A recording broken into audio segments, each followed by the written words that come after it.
intro to flipping cars or the art of flipping cars and go over what it takes to buy and sell cars as a consumer, and make enough money on the side from it to be able to make it so that basically your own car is free, or as a, make as much money as having a second job.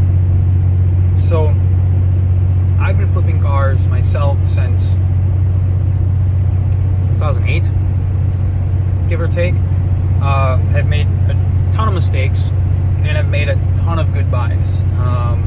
And in the end, virtually, I've always come out ahead in the long run. It is just like stocks. You will make money on one and lose money on the next. Something will happen in the world. It'll change the automotive market with it, and it'll mess everything up for you. The last year has been awful for flipping cars because nobody's spending money. Now, after the next presidential election, people will probably start spending money again shortly after. So midwinter, early spring next year, the market will be a lot better than it is right now.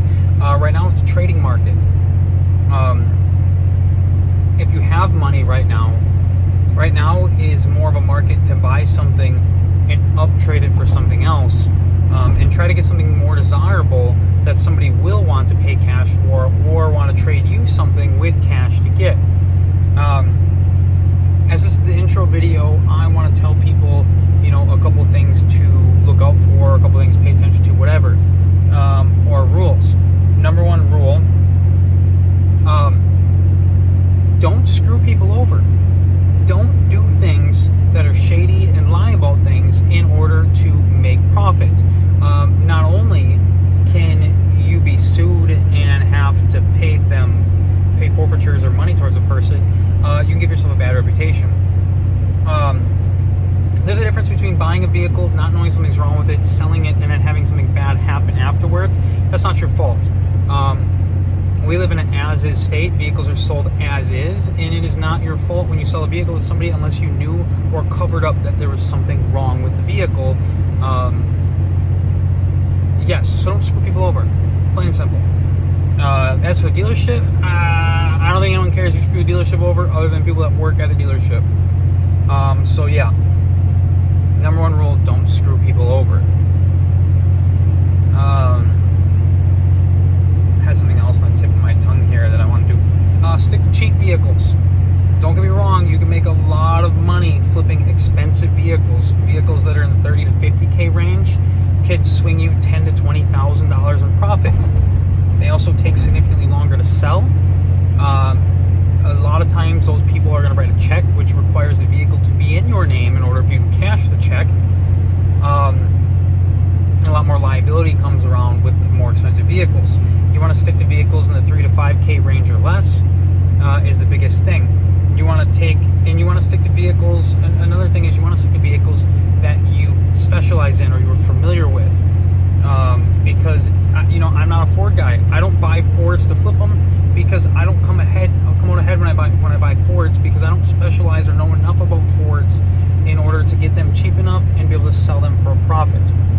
And that's exactly what you should stick to. Stick to the cars that you know very well in order to try and make profit. That's the big things that you need to stick to. But I will go over all the things that you need to pay attention to and the areas where you can make money on vehicles in order to be profitable.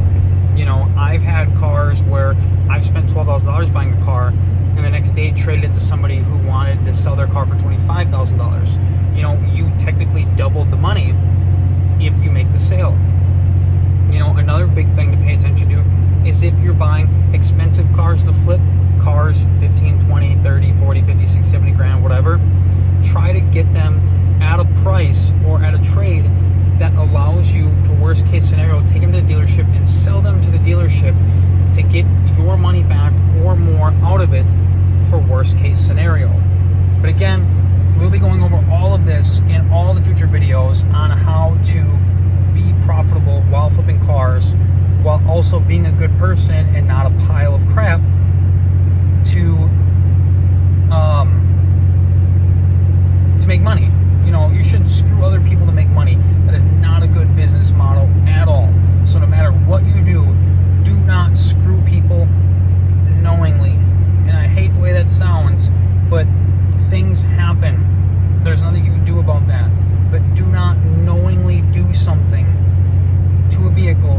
money from somebody else that has to deal with it. You have no idea what's going on in their life. They could have just had a kid. They spent all their money to buy this vehicle to get them to work because they need the money to pay for their kid.